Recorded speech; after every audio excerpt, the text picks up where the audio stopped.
I stepped into the penthouse like I was crossing into sacred ground. The scent of aged wood and lavender still lingered in the air.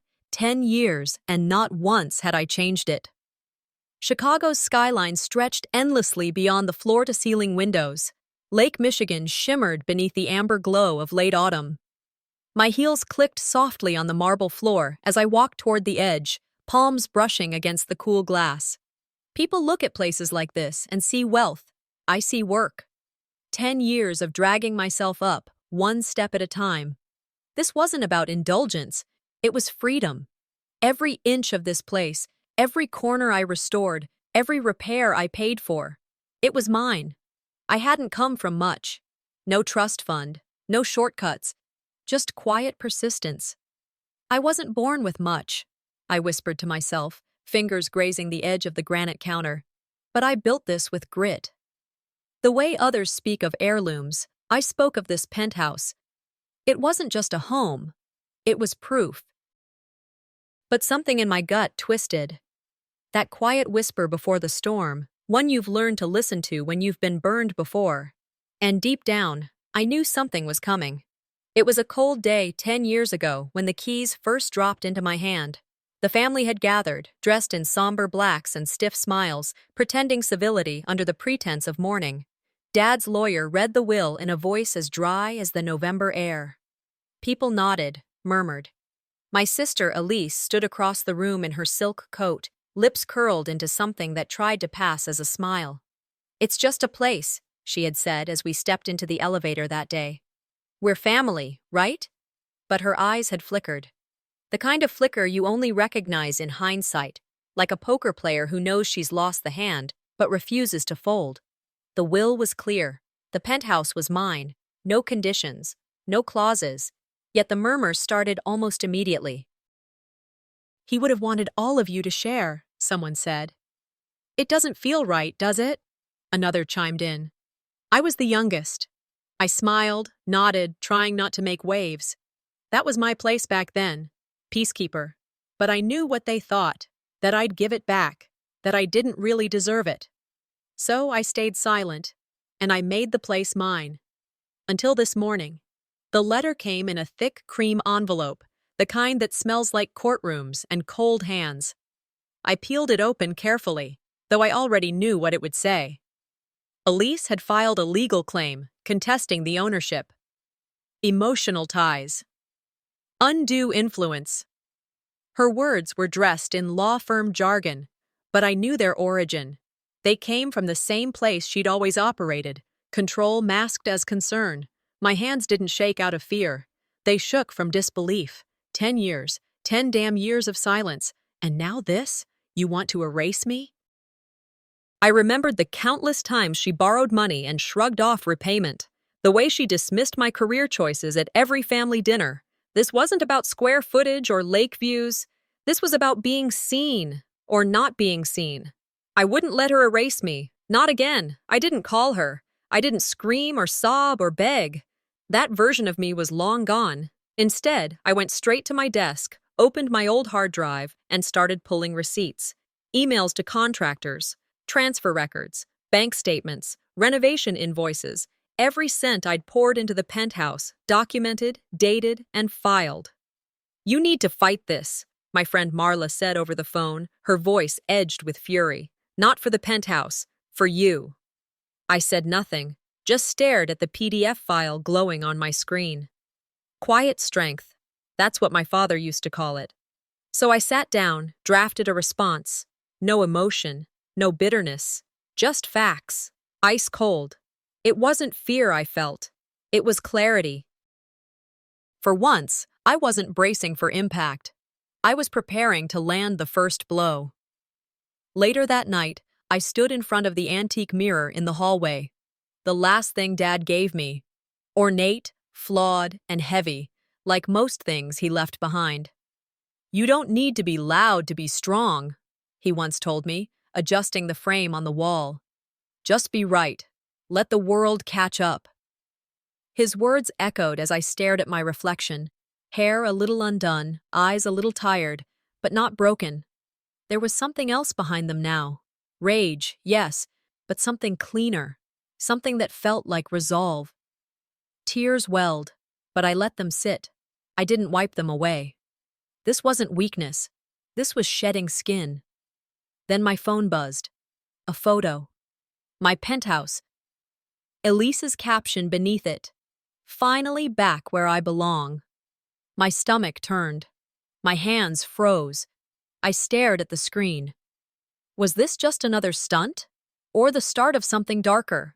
The last time we had a family brunch, Bernice rented out a private room at a lakefront bistro and filled it with overpriced rosé, centerpieces that matched her blouse, and enough fake smiles to choke a camera lens. I knew it wasn't about reconnecting. With Bernice, it never is. Halfway through her performance, talking about her recent yoga retreat and how stillness is the new success, she paused just long enough to raise her glass and tilt her head at me. "I mean, we all kind of grew up in that place," she said. "Doesn't it feel like it should belong to all of us?" I nodded back politely, swallowing a piece of smoked salmon that suddenly tasted like dry paper. I played along, laughed at her jokes, and offered to split the bill. But inside, something hollow twisted. The only memories they made here were of trying to erase me from the ones that mattered. That brunch wasn't about waffles or forgiveness. It was a calculated step. A setup. She wanted me to say something on record, something she could use. She didn't get it then. She still doesn't now. Back in the present, I opened my laptop and clicked into the email thread from her lawyer. It read like a formal plea, dressed in concern and faux sentiment. Given the emotional significance this home holds for all family members, our client believes a discussion regarding equitable use is appropriate. Equitable use. I had to laugh. When I needed help with the mortgage, silence. When I was up late doing repairs with my own hands, ghosted. But now, when the property had value, she remembered how we all used to play hide and seek in the halls. Moments later, a separate email came in. From Bernice. "We're sisters. We shouldn't be fighting. Let's talk over coffee like adults." She always chooses soft lighting when she's about to strike. I didn't reply. I didn't need to. I knew what coffee meant. An ambush wrapped in almond milk. She wants peace now that she's declared war. I typed a response. Direct, factual, bulletproof.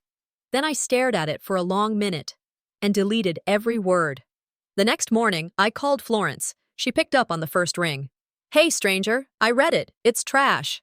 Florence and I went to law school together before she veered into real estate law and I into something less glamorous. She's one of the few people I trust with a paper trail. "She's betting on guilt, not logic," Florence said, scrolling through the documents on her end. "This letter's a setup. She's hoping you blink." "She's never fought fair," I muttered. Florence paused, then said something that stuck with me. "Some people don't fight to win. They fight so you lose something you can't replace." That sat in my chest like a cold coin. "I'll help you write the response," she added.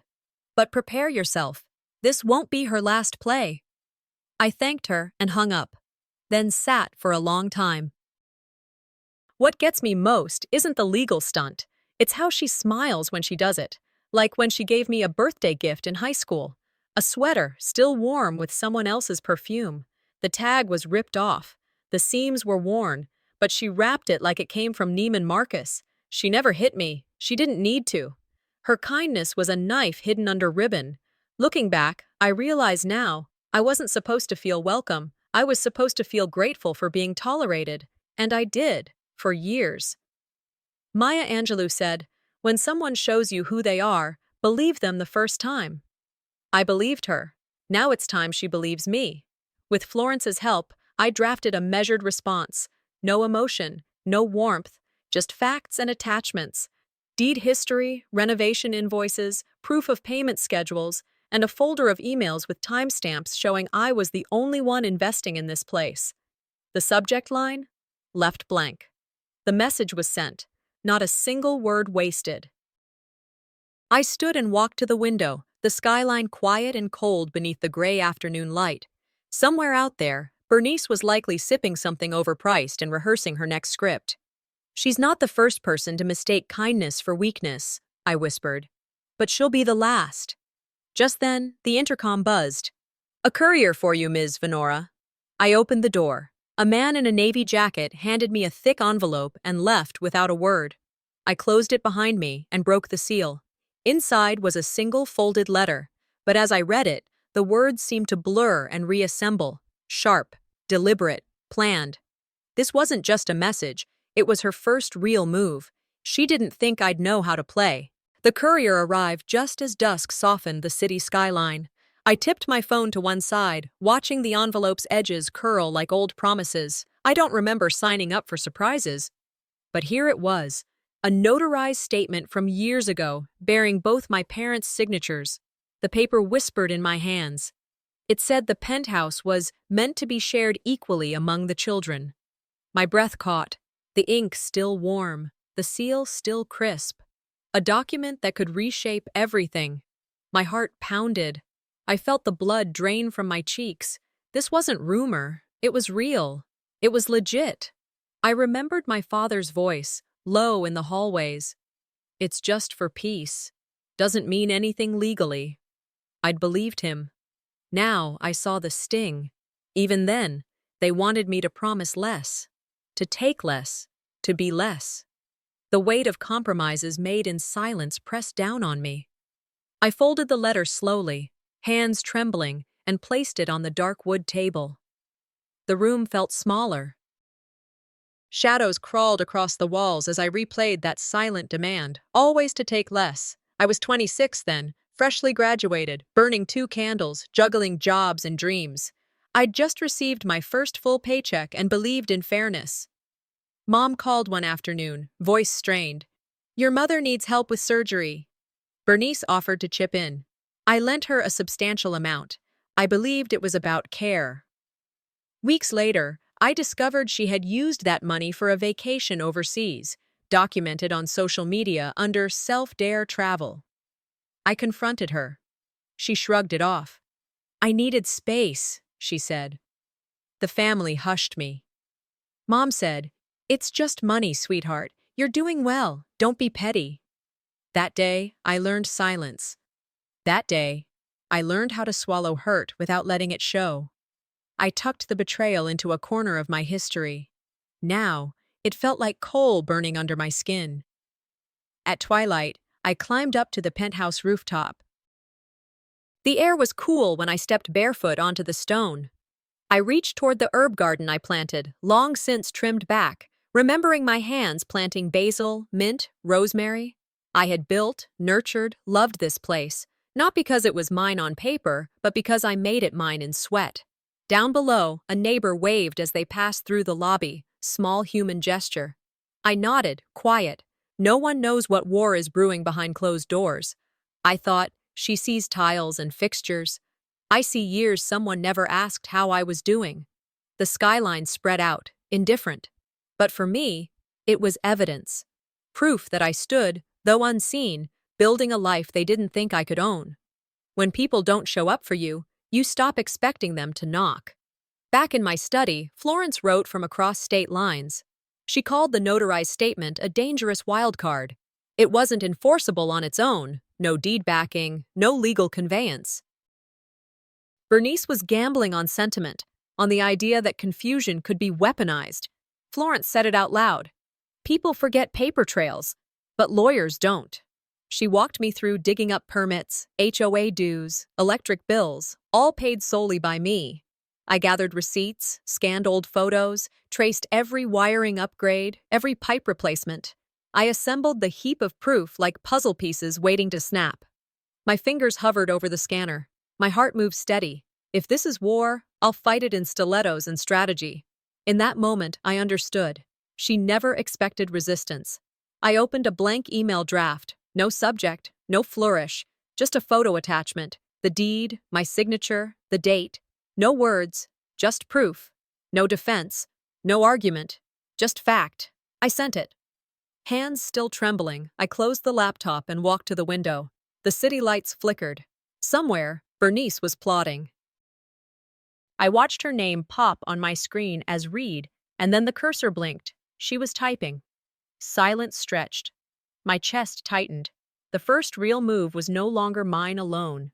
The driveway hadn't changed. Cracked cement, lopsided mailbox, that creaky gate that never fully latched. I sat in the car for a moment, staring at the porch light flickering like it was still waiting for someone who never came home. I used to be that someone. I stepped inside.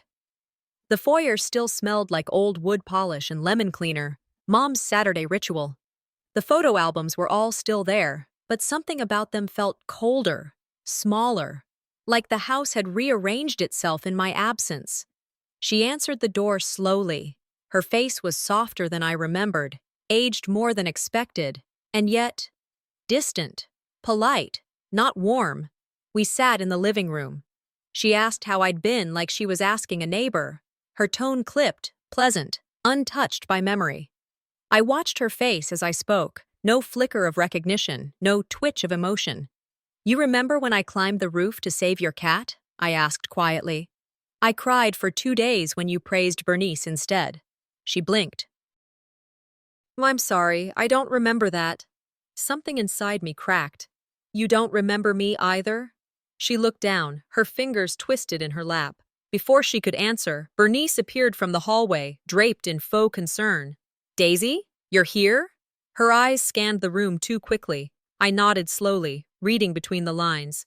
This wasn't memory loss. This was strategy. Rewrite history until I disappeared from it. If silence was their weapon, I had my truth. I excused myself under the pretense of needing air and drifted toward the office. Same bookshelf, same smell of dust and lavender. Then I saw it. An old leather folder labeled Estate Amendments 2008. I opened it. Inside, a will revision draft. My name, scratched out. Bernice's, underlined.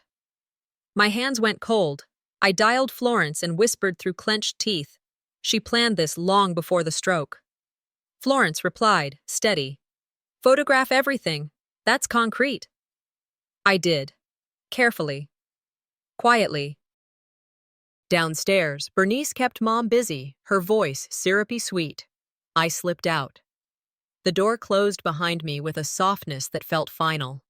On the drive back, the younger version of me wouldn't stop flashing in my head, begging for hugs, praise, crumbs of love. "I forgave so much," I muttered. But consent isn't the same as forgiveness. I looked at the tulip key in my hand. Heavy. Familiar. You can pretend not to know me, but those signatures, they know exactly who I am. I wouldn't fight to be remembered. I'd fight to be restored. Just as I pulled into my building, my phone buzzed. Headline: Bernice files motion to freeze Penthouse access pending trial. There it was. They made their move. Now it's my turn. Florence handed me the final draft of the cease and desist letter. I read it again, not because I didn't trust her work, she never missed, but because I needed to feel every word, every period, every boundary being drawn. I signed it with a steadiness I hadn't felt in years. "This isn't about revenge," Florence reminded me, locking eyes. "It's about refusing to shrink for them anymore." I thought about how many times I'd swallowed my voice to keep the peace. Let Bernice steal credit, Mom dismiss my efforts, the family write me out without a word. Keeping the peace cost me too much. I sealed the envelope myself, walked it to the mailbox, dropped it in with a flick of my wrist like striking a match. This time, I'd be the storm, not the shelter. Florence watched me from the doorway. "Be ready," she said, almost kindly. "She's not going to take this quietly." Bernice's text came just before sunset. "Let's be civil and talk this out, just us." I met her at the Pendry Cafe the next morning, neutral ground, upscale, full of strangers too refined to stare but just curious enough to listen. She showed up late, dressed like she was attending a funeral, hers maybe. Lace sleeves, dark lipstick, a fake ache in her eyes. She smiled wide, arms open like nothing had ever happened. "I just don't understand why you're doing this to me," she said, voice already cracking. I didn't answer right away. I laid the file folder on the table instead. Receipts, photos, a copy of the revised will, witness accounts, everything. "You think I'm doing something to you?" I said calmly. "I'm done letting you do this to me." She looked around. People were starting to notice. Her act didn't play well when held up to evidence. I could see her scrambling internally, trying to spin. "You're humiliating me in public?" "You did that yourself," I said. "I just stopped cleaning up after you." Her face twisted. "Mom would be devastated. She doesn't even remember who I am," I shot back. "But you're terrified she might remember who you really are." Her mouth fell open, trembling. I remembered being 30 when I turned down a job in D.C. to stay and care for Mom after her fall. Bernice had been living it up in Florida. She called once, maybe twice. The family applauded her for trying, while I stayed behind, changing diapers and scheduling doctors. I learned then, quiet sacrifice doesn't earn medals. It draws vultures. Being the bigger person only works when the other person stops growing claws. Back in the cafe, I stared across the table. I saw the girl who used to steal my dolls and blame me for the mess. Nothing had changed, except me. "You've pushed, guilted, and undermined me your whole life," I said, voice firm. "That ends today." Tears welled instantly. Not real ones. Performance grade. Loud enough to turn heads, I stayed silent, pulled the legal notice from my bag, and slid it across the table. She choked out something about betrayal, about family, but I didn't need to hear it. "If I let you win again," I said softly, "I'll lose myself forever." And I walked out. The city air hit like a slap, cold, clear. I walked along the river, watching the water move like it knew something I didn't. No one teaches you how to say no to family. They teach you to bend, to absorb, to forgive endlessly. But sometimes, the only way to protect the parts of yourself that haven't been taken is to draw the line and never cross it again. My phone buzzed. Florence. Her lawyer replied, "She's doubling down." I typed my reply without hesitating. "So will I." That night, I scrolled through my feed and froze. A video. Bernice, tear-streaked and theatrical, sobbing into a mic. "I'm being evicted by my own blood," she wailed. "My sister has taken everything from me. She'd taken our fight to the internet. Now I had to take my truth to the world." I woke before dawn, my body heavy but my mind awake, like someone had turned a light on inside my skull. The window in my bedroom showed the city still asleep, just a faint orange line above the lake. I sat up, the folder of evidence already on the nightstand, where I'd placed it like a weapon. Inside were the deeds, the renovation invoices, the tulip key resting at the bottom as if my father's ghost had slipped it in. Florence's text buzzed in before I even stood. "I submitted your motion. Watch them squirm." I read it twice, letting the words seep in. They'd painted me as the quiet one, the accommodating one, the one who would let herself be erased. But not today. I dressed slowly, dark slacks, steady shoes, no apology in my posture. The trap was set, and I was walking into it on my terms. Bernice's office sat on the 22nd floor of a glass building that tried too hard to look important. The receptionist blinked when I gave my name, but didn't stop me. "She's expecting me," I said, though she wasn't. The carpet swallowed my footsteps as I walked past her framed awards, branding seminars, leadership summits, all built on the scraps of work I'd handed her when I was younger and desperate to belong. I pushed open the conference room door. Bernice was already there, perfectly staged, pearl earrings, a mug of herbal tea like a prop. She rose with a gasp of surprise that didn't reach her eyes. "Venora, what's going on?" she said softly, as if we were actresses in a public service ad. I didn't sit. I placed my phone on the table, pressed play. Her own voice filled the room. "She'll never say a word." Bernice's face drained, her hands twitching toward the phone. "What is this?" she hissed. The associates around the table, her staff, froze like they'd been caught in someone else's crime. "Delete that," she snapped.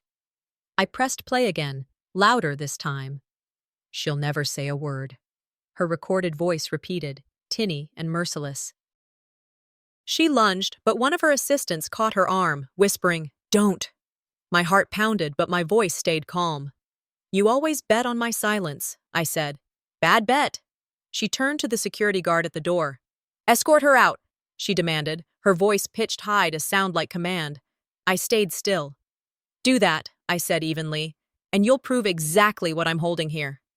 For the first time, her eyes flickered with fear, not rage. I left without another word, the recording still echoing in my head. On the street below, cold air cut against my cheeks, but it felt like clarity. I dialed Florence on speaker as I walked. "File the injunction now," I said. "Use the recording. Use everything." She didn't hesitate. "Already drafting," she replied. "This is the first time you're not reacting. You're striking." In my inbox, seconds later, "Motion filed" appeared, the subject line plain as stone. I stopped on the corner, reading it over and over. "Not revenge," I whispered. "Justice." My hands stopped shaking. I realized I'd stepped out of their script and into mine. That night, the shift came. My phone lit up with a news alert while I sat at the kitchen counter, untouched dinner going cold. "Accusations baseless," the headline read. "Daisy Marrow making false claims." Bernice's firm had gone public, using my mother's maiden name as if it made the smear cleaner. It was on local news, trending online before I could even refresh. My pulse climbed, not from fear, but from a new awareness. They'd dragged the fight out of court and into the street. I stared at the screen, then at my reflection in the dark window. "You wanted a public spectacle," I muttered. "Now you'll get one." I arrived at the courthouse before the sun had fully burned off the morning haze. The glass facade loomed, reflecting a sky too calm for what was about to unfold inside. My folder was clutched in my hands, deeds, invoices, Florence's latest filings, all lined like ammunition. Security scanned me, indifferent but thorough, and then the flashbulbs started. Local press had camped near the entrance, waiting for a glimpse of a family feud dressed up as a legal fight. Florence leaned close as we cleared the last checkpoint. "They've been circulating your accusations all night," she murmured. "Be ready." Across the marble foyer, Bernice stood with her lawyer, her smile stretched thin, her eyes calculating. My inner voice was steady but tight. "This isn't about comments online. This is the room where narratives die or survive." I straightened my shoulders and stepped forward, feeling the public gaze like heat on my back. When the judge called us in, the air changed, thick, almost metallic. Bernice's attorney went first, his voice practiced and patient, weaving my claims into a story of sibling rivalry gone too far. An emotional vendetta disguised as a legal claim, he called it. I kept my eyes on my papers, breathing slow. Florence rose next. Her tone cut through the room, measured, factual, undeniable. She laid out the invoices, the renovation contracts, and finally the notarized draft of the will they'd tried to hide. Then she pulled out what we hadn't discussed out loud, a video file. On screen, Bernice's own voice filled the courtroom. "I'll buy her out when she can't fight back." A ripple of gasps spread through the benches. Bernice's face collapsed, her mask slipping, eyes darting to her lawyer. My heart hammered against my ribs, but I stayed still, watching the tide turn quietly. As the courtroom noise faded into the judge's gavel, my mind flickered to a year-old memory. A late-night call from Bernice, her voice low and sharp. "One day you'll wake up to find nothing left." Back then, I'd brushed it off as another sisterly dig, hung up before she could twist the knife deeper. Now I understood. It hadn't been a threat tossed in anger. It had been a quiet warning of the plan already in motion. In the present, I looked at her across the aisle. She sat straight, face polite, but her fingers tapped an invisible rhythm on the table. When someone whispers their malice, that's when you should listen. Cross-examination felt like a knife fight without blades. Bernice's lawyer moved to strike Florence's evidence, painting me as resentful, unstable, motivated by envy.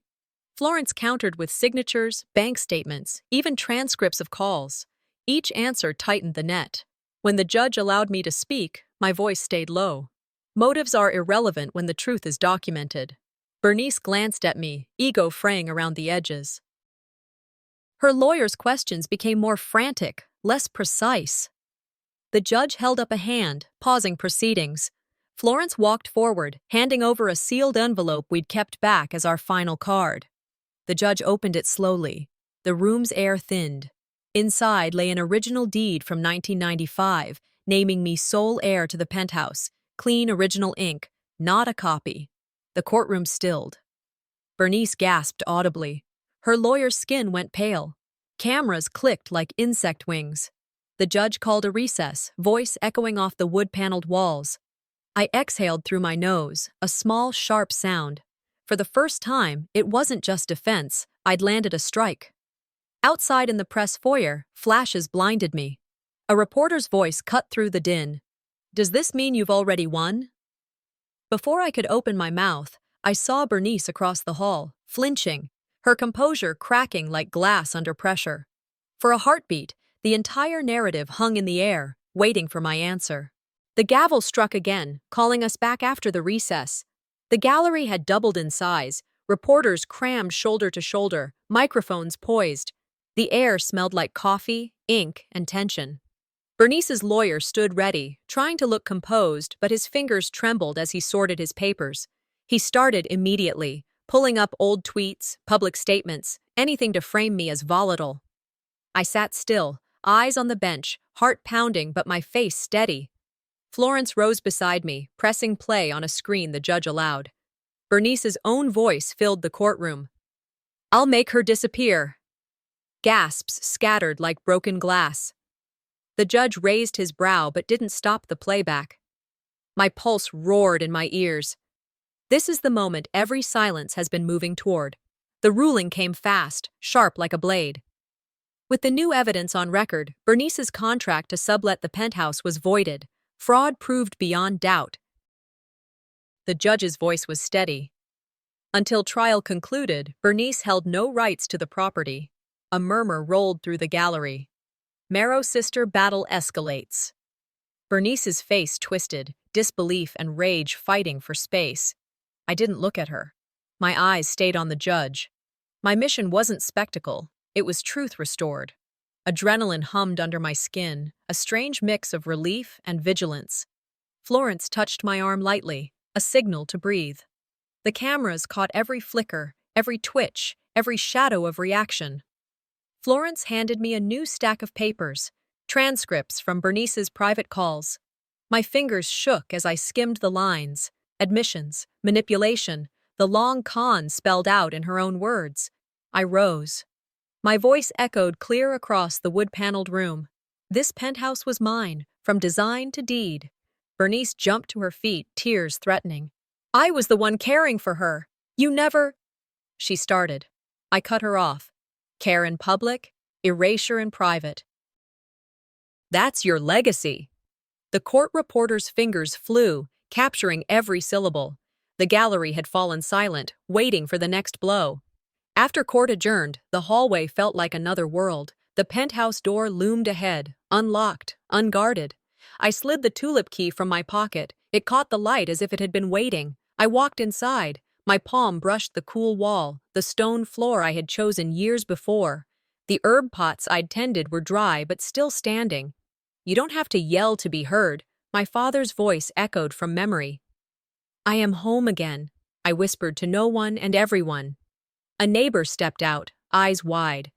"Welcome back, Daisy," he said softly. I nodded, a small, triumphant smile breaking through the years of tension. That night, my phone buzzed and buzzed. News alerts spilled across the screen. Bernice appeals verdict. Motion for retrial filed before midnight. I stared at it, my stomach sinking. One battle had been won, but the war was still alive. I set the phone down on the marble counter, the tulip key beside it. They've lost one battle, but they don't know how ready I am for the next. The courtroom felt different that morning. Quieter. The seats were half filled, and the reporters, once an endless wall of cameras and questions, had thinned to a handful. No flashes, no whispered commentary, just wood, marble, and echoes. Bernice sat 2 rows away, her posture shrunken, eyes avoiding mine.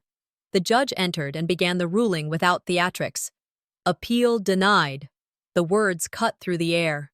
Florence stood, presenting one last piece of evidence, the final stone in the wall I'd built. It was a contract Bernice had drafted to sell off Dad's last remaining property out from under all of us.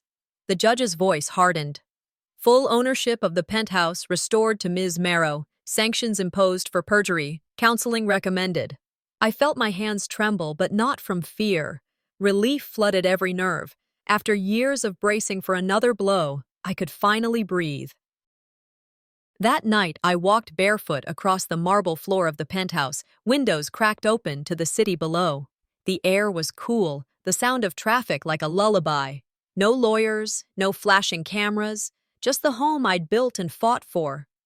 Friends gathered quietly in the living room. Florence, a couple of old college friends. We drank tea instead of champagne. I stood before them, the skyline framing me, and said, "I'm starting a foundation in my parents' name. It'll support elder housing rights. This isn't about punishment anymore. It's about protection." For a moment, I saw my younger self, alone at this window, wondering if anyone would ever stand up for me. And then I realized I had stood up for myself. A new sense of purpose replaced the old anger. A week later, Bernice asked to meet. I agreed, choosing a small cafe near the river. She arrived looking older, smaller somehow, less armor, more skin. She didn't waste time. "I'm sorry," she said. "Not perfect, not enough." But real. I stared at her a long time before answering. "We're not sisters again," I said. "But we're no longer enemies." She wiped at her eyes, and for the first time in decades, the silence between us wasn't a weapon. It was just quiet. I stood, slipped my coat over my arm, and left. Outside, the autumn air bit at my cheeks, and it felt like a baptism. On the rooftop garden later that month, I planted a white rose where the orchid used to grow. The petals opened like a slow exhale. When people show you who they are, believe them, I thought, but believe in yourself more. Florence sat with me, sipping tea. We didn't talk about the fight. We talked about what's next. The skyline no longer looked like a battlefield or a prize. It looked like balance, like a horizon, not a wall. I realized then I had reclaimed more than a penthouse. I'd reclaimed myself. "Family doesn't guarantee loyalty," I said to no one in particular, voice carried off by the wind. "But truth guarantees freedom." I smiled, not because I had won, but because I had healed. The story didn't end with thunder. It ended with sunrise.